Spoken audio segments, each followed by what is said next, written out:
So, good afternoon, everyone. I'm Deborah Weiss, Director of the Workforce Science Project at Northwestern University Center on Law, Business, and Economics, a long one.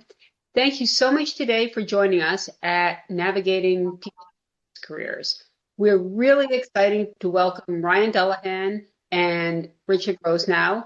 Ryan, who's now at Joby Aviation, has been a long-standing supporter of this community from our earliest days, and we are absolutely thrilled to have him. Richard is a key thought leader in people analytics. He's now VP of People Analytics Strategy at Acona Analytics. We want you all to be part of the conversation. So most of you have figured out that you can drop your LinkedIn profiles with fellow attendees if you'd like to network. And you should also feel free to drop your questions into the chat anytime. And I will now hand it over to Richard and Ryan. Thank you so much, Deborah, and thank you to the Workforce Science Project for making this happen. Ryan, it's a delight to catch up with you today. Yeah, you we've too. been longtime friends in this space, but I wanted to poke around and learn a little bit more about your background, hear what's going on, and being in the host chair, I get to ask you a bunch of fun questions about that. So this is going to be a fun hour here, I think. Ryan, let's start out pretty broad. I'd love to hear a little bit of your story. How did you get here? And let's kind of walk us through some of those early days and kind of bring it up through where we are today. Yeah, yoga is actually how I got here. I think I had a pretty unique entry into this path. When I was an undergrad, I was a dual major in human geography and international studies, thinking I wanted to go down that path. But then when I studied abroad to take my capstone courses in Hong Kong, I kind of just realized I like to travel. I didn't actually want to work in those fields. I just like learning stuff about different cultures and travel in different places. So when I returned, I had a bit of an existential crisis saying, what am I going to do with my life? I just figured out what I don't want to do. So to help calm me, I started taking yoga 3 times a week. And look back at the classes I had taken that I really enjoyed, and there was a lot in the research methods and statistics classes in psychology. So doubled down on those. But for yoga, I had 3 amazing instructors. Like all of them were just incredible. And then one of them left us to pursue this thing called IO psychology. And I was like, okay, sure. We still have the other 2. I'll be fine. You're 20 years old. You're pretty selfish. I was thinking about me. And then the other 2 left to go into IO psychology. So I was like, okay, I need to find out what this thing is about if these 3 people I really respect all decided to give up yoga and go into this profession. So I was more pursuing the cognitive psychology route by that point. So I reached out to my RA and my mentor, and I was like, what's this IO psychology thing? Not surprising. They said, I have no idea. I've never heard of this thing. But, I had some more conversations and reached out to like broader network of people and found out that, yeah, this is exactly what I wanted to do. Help people make work suck a little bit less, maybe even make it awesome, and pursued that route. Right. I love that. I think we've got to explore this yoga to IO pipeline. That maybe there's something here. Did you stay in touch with the yogis who went on to IO psychology? I tried to at first. One of them was doing a bunch of workshops, but they were all abroad, like you do with those yoga retreats. But I haven't looked them up recently. I should. I'm going to now after this. That'd be a fun meetup at SciOp, I think. Maybe a yoga session. I'm sure there is a session on that. But no, it's a great takeaway though too. That like careers don't always happen in the workplace. Yeah. A lot of our life influences what we're up to, what we're doing, and bringing that in and pulling that through. I think human geography is another fascinating background. Have you seen or pulled things from that background way back then to work you're doing today? Absolutely, from like the cross-cultural research that you end up doing, especially as you work for companies that are expanding their international footprint or working across borders.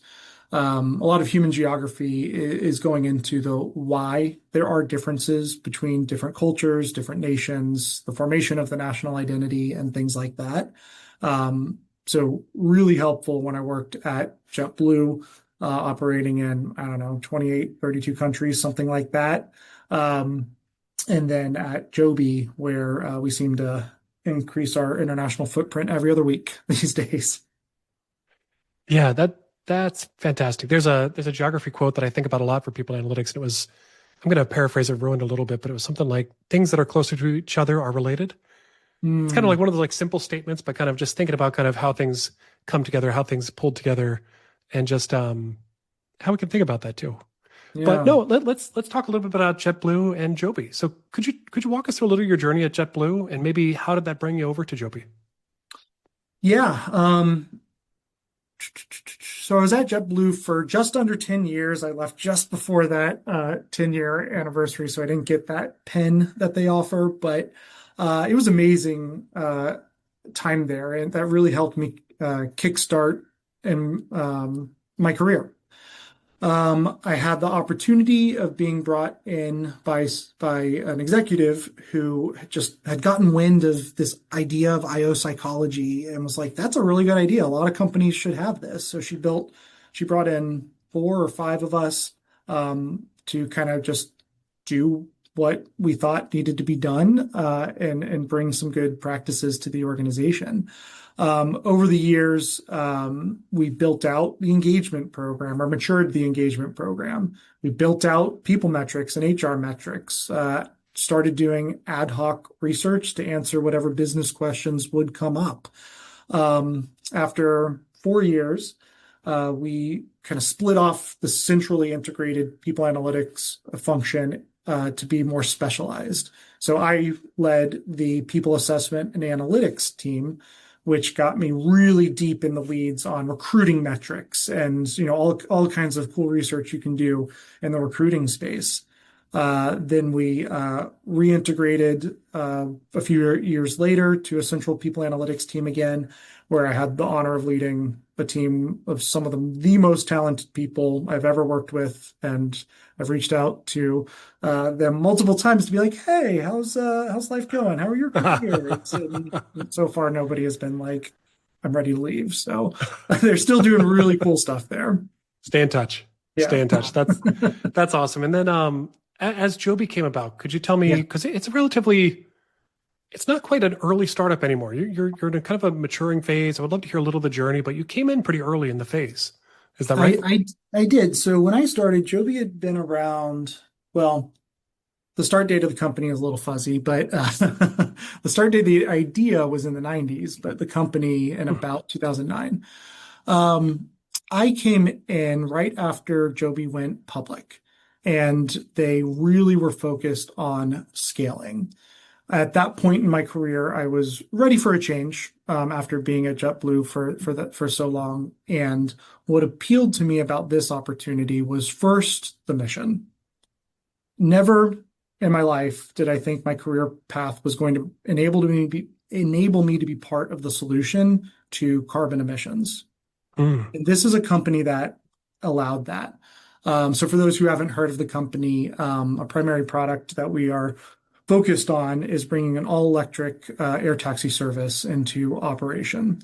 Um, so, after 10 years burning carbon for my paycheck at JetBlue, this was an amazing opportunity that still was related to travel, which I shared. I was part of my passion, but from a different angle. So the mission was something that got the company on my radar, and then it was an opportunity to build. All of us have made Mm. mistakes in our careers. Hindsight's 2020. You deliver a product, deliver a service, and then you're like, I could have done it better if I did this. So this was an opportunity for me to take all those learnings and build both the talent function and the people analytics function from the ground up. And I want to talk about talent a little bit. I know that's not our audience here, but Mm. Joby is a very data-driven organization that hasn't been so interested in best practice so much as evidence-based practice. So they had this crazy idea of hiring a people analytics guy like me to have data at the foundation of the talent practice too. So mission, opportunity to build, and just an evidence-based organization. I was like, yes, of course, I will move across the country, uproot my life, and pursue this. I love that. And it's something you mentioned there about kind of the opportunities to build after you've made mistakes, you learn from mistakes. It can be very hard in those moments when you make those mistakes to know that. And I wish there was a way to pass that backwards to people that are currently living in it. If there's anyone early in their careers on the line, if there's people that are currently dealing with a mistake they're living in, or mistake in kind of air quotes there, any advice you give to somebody who's maybe living through their career mistake or their issue that they've made, and maybe some of the wisdom you've gained kind of over the years there? Yeah, one of the challenges if you're in-house rather than consulting is you don't actually see the impact of your mistakes until a year or two later. My approach is always continuously evaluate, continuously improve. So if you've caught a mistake or think you found something that should have been done a different way, I literally just got out of an ELT meeting being like, hey, you know what? These performance protocols we put in place, like I wish we had done it differently, so let's do it differently now. Yeah, Go ahead and step in and make that correction and get us back on track the best you can. it's a And very healthy way to again, look I at it. frame it as continuous improvement. We should always be tweaking, iterating. For some of the workflows that we do, we use some Kaizen methodologies. We're a manufacturing organization, so talk Yeah. about that a lot. Oh, I think that's a very healthy way to look at it. The other one, you mentioned the talent development space. That was actually something I was very excited to talk about. Mm, I happy think a to. lot of people analytics leaders are being faced with how do we expand our careers? How do we shape different ways? We've seen some people analytics leaders on this series that have taken on HR tech or have taken on operations. There's a few people analytics leaders out that I know have taken on this talent development space in addition. We haven't had anyone yet on the series on this call. So would love to hear from you. What was it that was compelling about that? And then when you're in role, what's something you've been able to accomplish having both of those functions together? So I want to preface this by saying, like, I love all of my HR peeps that I've ever worked with, and I've loved all the talent teams I've ever worked with, but I was definitely one of those managers who would roll my eyes when it was time to do some of the talent management practices that had to be done. Like, I didn't get it, didn't make sense why we needed to do that, and whatnot. So what I found in my time at JetBlue is I had some opportunities to do some ROI research on some of our talent management, talent development programs. And that was really interesting to me because you like looked at the measurable impact of some of your talent programming. And if it wasn't working, you did more qualitative research to figure out Mm. opportunities for improving it. And then a year later, start measuring if that improvement made a difference. Um, for me,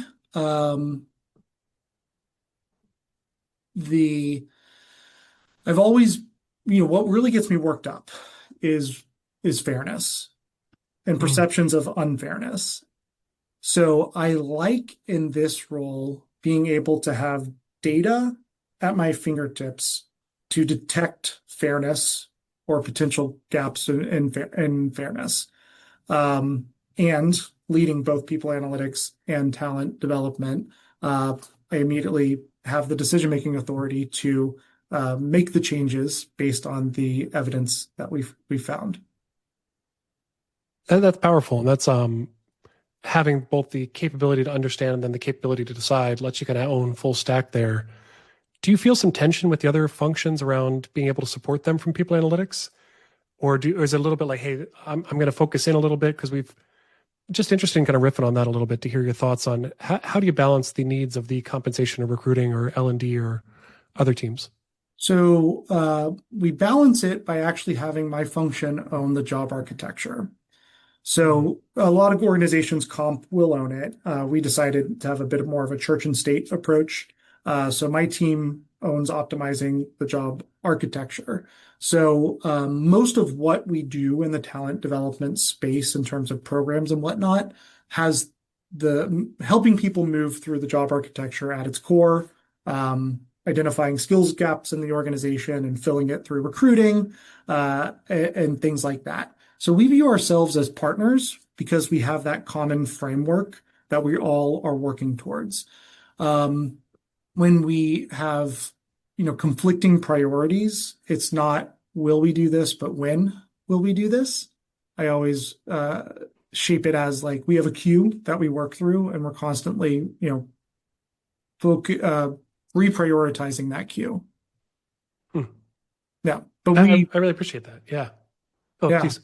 I will say though, we've recognized in the past year that we've been underserving our recruiting function, which has led to some of the headcount growth that I've been able to have in the people analytics space over the past 6 or 7 months.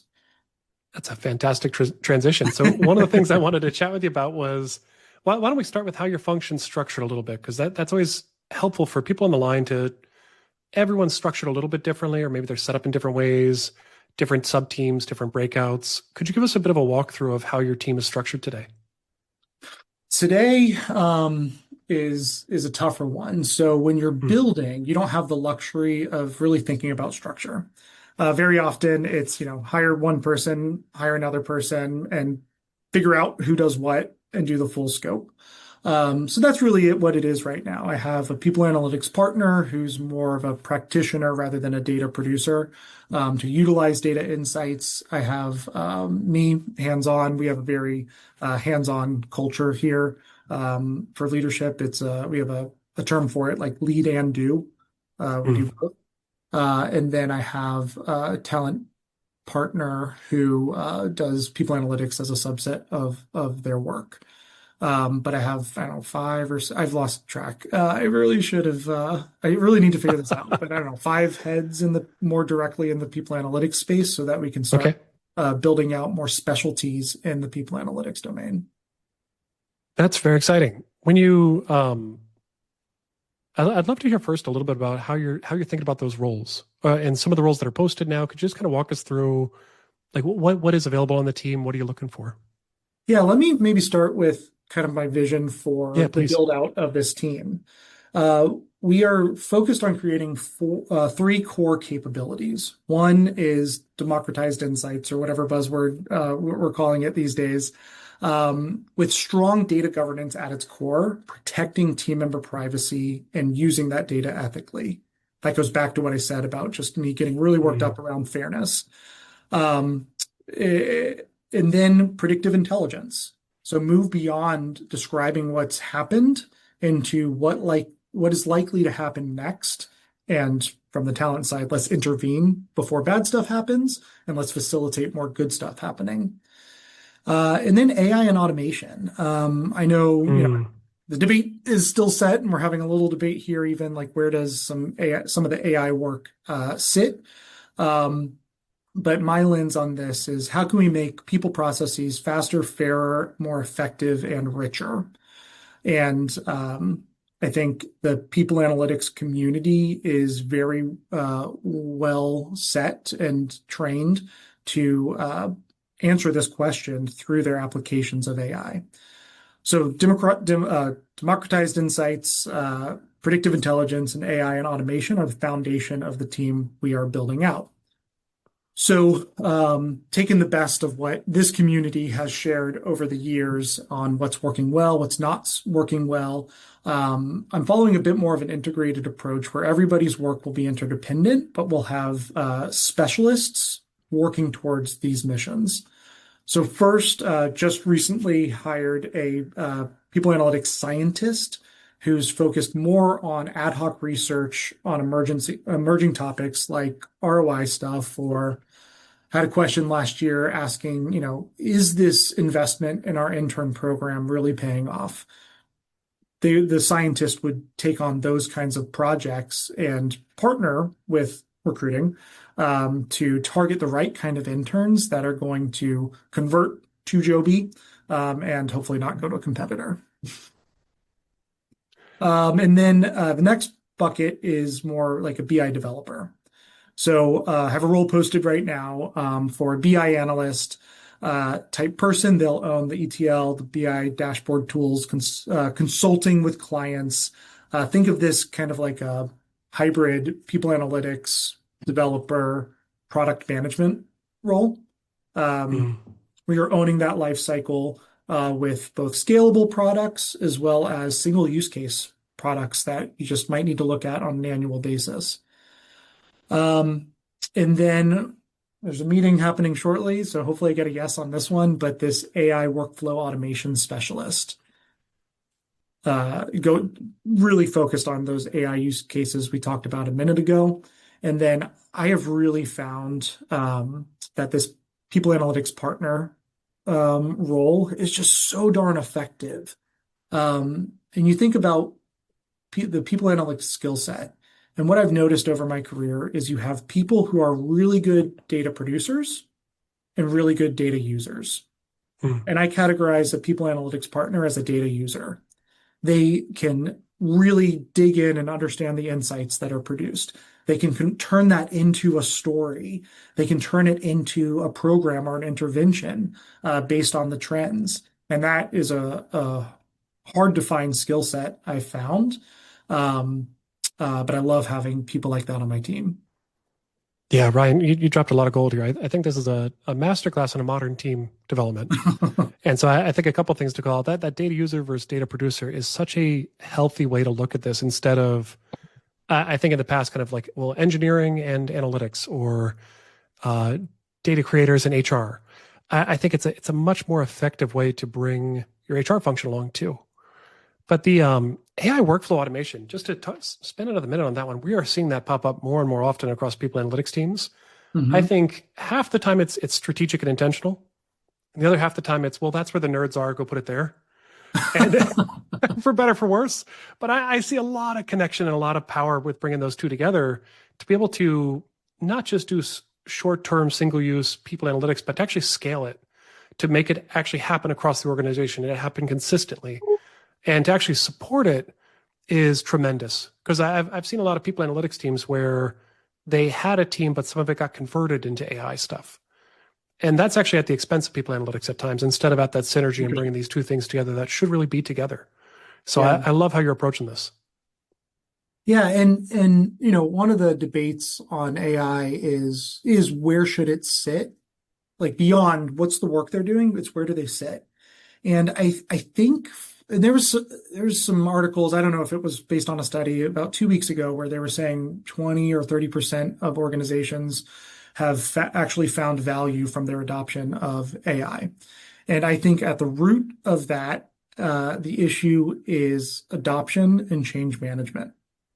You have to Mm. change, like fundamentally change how you think about your workflows even to realize the value of um, AI. I kind of think of it as, early in my career, having SPSS on your resume was, what really set you apart. Then it became R and Python. And now it's effective utilization of these AI tools beyond just doing it because it's fun or it's interesting. No, it really can provide true value, but you have to fundamentally think differently about how you incorporate it into your workflows.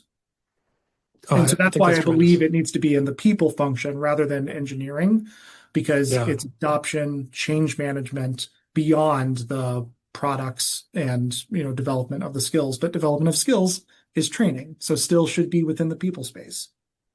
Oh, it's a critical debate, and I think it's a debate that's repeated itself over history around like, well, where should computer stuff sit? Hmm. Well, computer stuff can't just sit in IT. Everyone's got to use a computer. And so where does data science sit?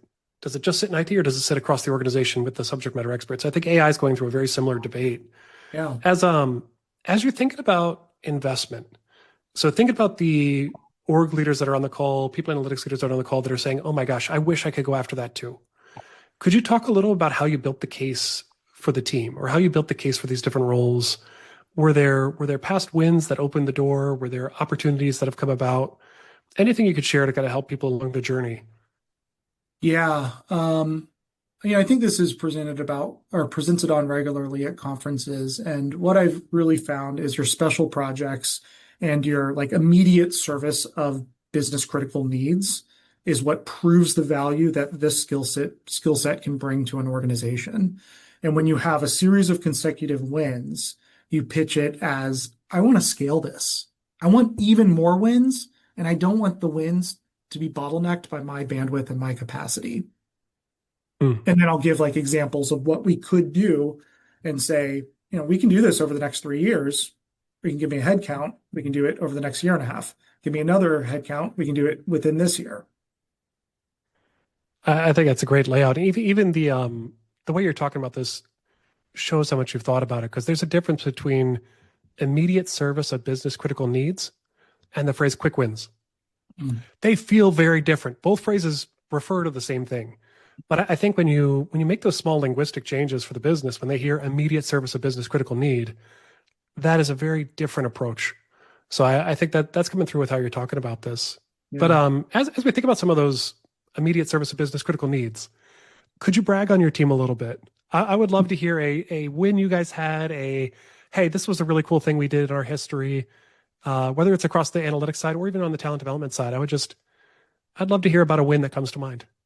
So one thing about working in tech in a company that is public and scaling, but kind of still has a startup mentality, is just kind of move to the next thing. Yeah. So I'm actually drawing a blank on that one. But we can circle back a little later. I'll go back to that intern example I brought up a minute ago, just to help give people an answer on this. So, companies' intern budgets aren't necessarily small. Like, you might not think about it when you're like, well, an intern isn't paid as much as a full-time employee, but when you are rapidly scaling, moving fast, people are working far more than one FTE. It's a question on, should we be hiring temporary talent or should we be hiring permanent talent? Is it worth the investment in developing those interns versus developing somebody who's going to be permanent? So we jumped in to there was a little bit of a request where they said they wanted some answers. And I was like, okay, well, what are we really trying to solve for? And what we were trying to solve for is, should we double or quadruple our intern program, or should we cut it in half and use all of those for additional engineering heads? So as people analytics practitioners should do, we should always find out the need, not just answer the question. Put together a research package that looked at conversion rates, which is an obvious one, but also what's driving those conversion rates. And one thing we uncovered is that we would hire people who were too early in their academic careers so that they wouldn't convert for 3, 4, 5 years, if they even converted. Like, they wouldn't be going for full-time employment for 3, 4, 5 years. Really low conversion rates for that, but really high conversion rates if somebody was within 2 years of moving to their full-time employment. But beyond that, too, when you're working with cutting-edge technology and creating new paradigms every month, it seems, at an organization like Joby, you don't want those people going to competitors either. So we separately looked at what percentage of former interns ended up going to a competitor and why, and look at their biodata, their employment history, their experience at Joby to optimize the program a bit better. Ultimately, we did end up scaling back last year with a more targeted approach to interns, getting people who are much closer to full-time employment. And then this year, we have followed through with the quadrupling of the number of interns we have. That's such a good way to do it, because even the decision wasn't an or. The decision was we're going to do both, but we're going to pick which order we're going to do it in. Sort of like figure out exactly who's here, how to convert, and then quadruple the interns to get the program in a better place before you do that deeper investment. I love that. Yeah. And thank you for sharing a little bit on the spot there. But as you're thinking about these hires that you've got on your agenda, when you're thinking about your team members, I'm going to throw some kind of like quick takes at you here, and you don't have to go super deep, or if you want to go super deep, I'd be happy to. Which one do you prioritize more, curiosity or coding?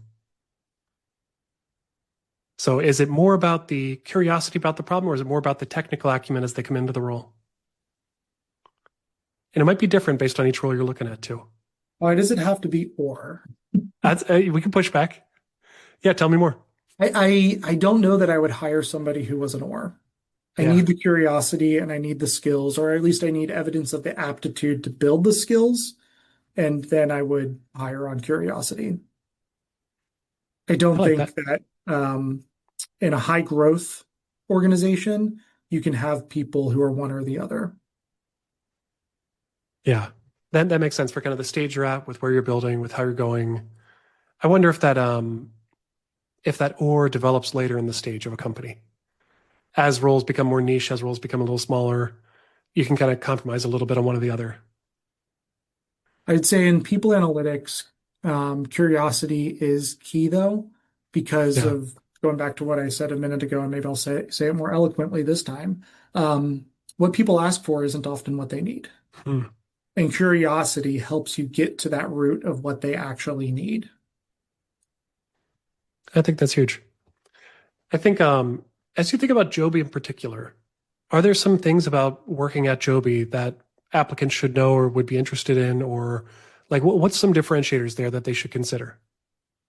So currently at this time, we don't do individual goal setting. And the Hmm. reason is everything changes far too frequently, where we are growing at too high of a click. Opportunities um, uh, come before us too frequently for us to not have to just constantly be rewriting those individual goals on a regular basis. So it's not a stable work environment in that sense. So everybody has to be agile and resilient because week after week, you're probably not going to be doing what you expected to do that week. Like last week, as an example, we were targeting February 6th for launching our engagement survey, decided Tuesday due to some of the stuff that was evolving that we needed to launch on Friday. So cut the timeline by two and a half Okay. weeks. And make it happen. Yeah, and you know what? It's exhilarating. The opportunities that we end up facing are there's usually good reason that we're pursuing those opportunities. So it makes sense to do it. But like a lot of the engagement research, understanding like the purpose and the mission that you are working towards is really critical for having Hmm. that resilience. So somebody who isn't so bought into the mission of decarbonization of microtransportation and air all electric air taxi service, et cetera, may not have the resilience needed to handle those frequency of changes. Yeah, isn't that something? I think that's something I've learned throughout my career is there's some missions that if you're not, that resilience is so important to the longevity you have and the energy you bring and the ability to accomplish tasks at a company. If you're very passionate about what it is and how to deliver that thing, it can really feel different. And I think later in careers, people tend to find those things and go deep. But early in career, you can kind of compromise and say, I'll go to the flashy company. I'll go to the interesting one that's going to look good on the resume, and then might burn myself out as I don't have that mission. So I think that's definitely something people learn over time. Yeah. Here's another one for you. And this is an interesting one for especially early career analysts. How is AI changing what you need from an analyst as people are coming onto the team? And how is that reshaping some of those early stage roles? This is one that I don't know that I have a solution for. There was something that either I saw at TALREOS or maybe an article I came across talking about how AI is gutting early talent. And I worked in consulting 30 hours a week for 4 years while I was in grad school.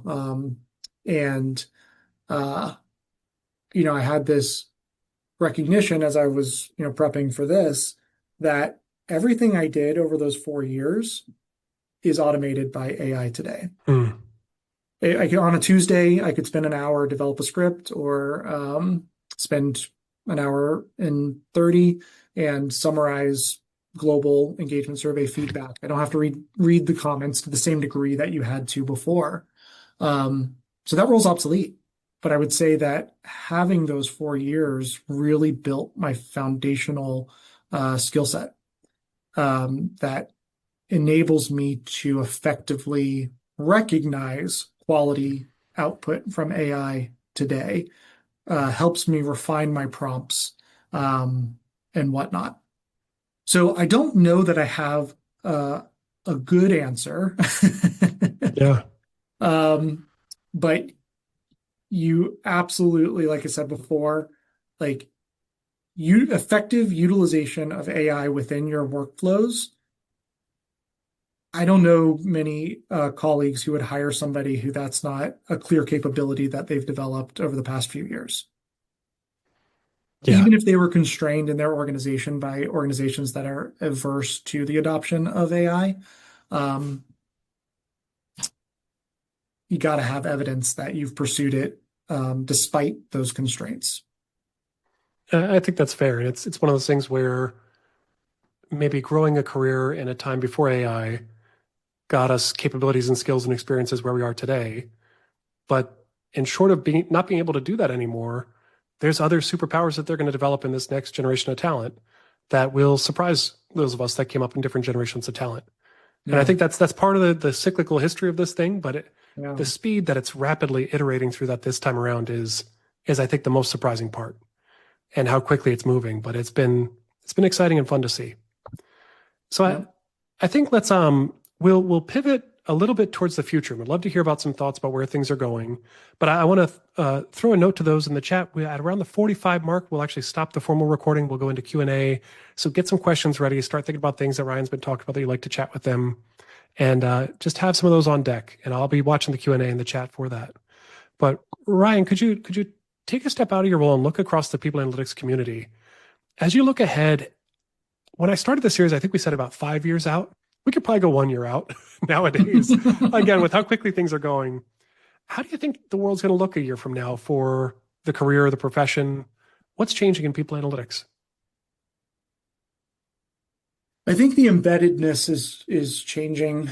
I don't know any role across the 70 on in my people department that doesn't do people analytics work as some subset of their work. Mm, Like HR has needed to for a long time and really is becoming so data driven and evidence based that it's one of those things where you get frustrated when somebody can't do basic very, very basic, what we would categorize as people analytics work on the data that they collect in their own workflows.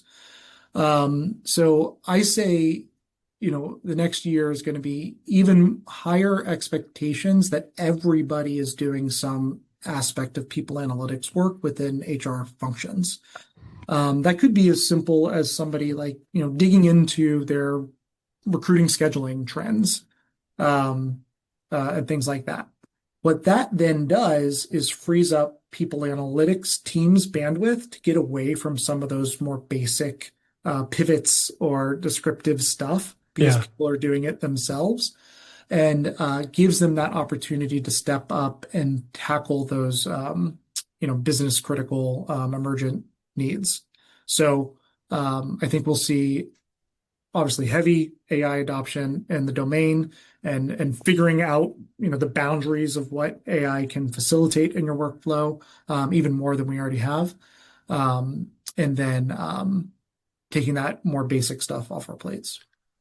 I think that's a very good prediction here. And we've talked before about the big P, little p of people analytics. Like big P people analytics is the capitalized function. We're a noun, we're a thing, formal noun. And then the little p people analytics is the verb of the things we have to do across HR. And that balance between the two over time is definitely something that's shifting, changing, developing.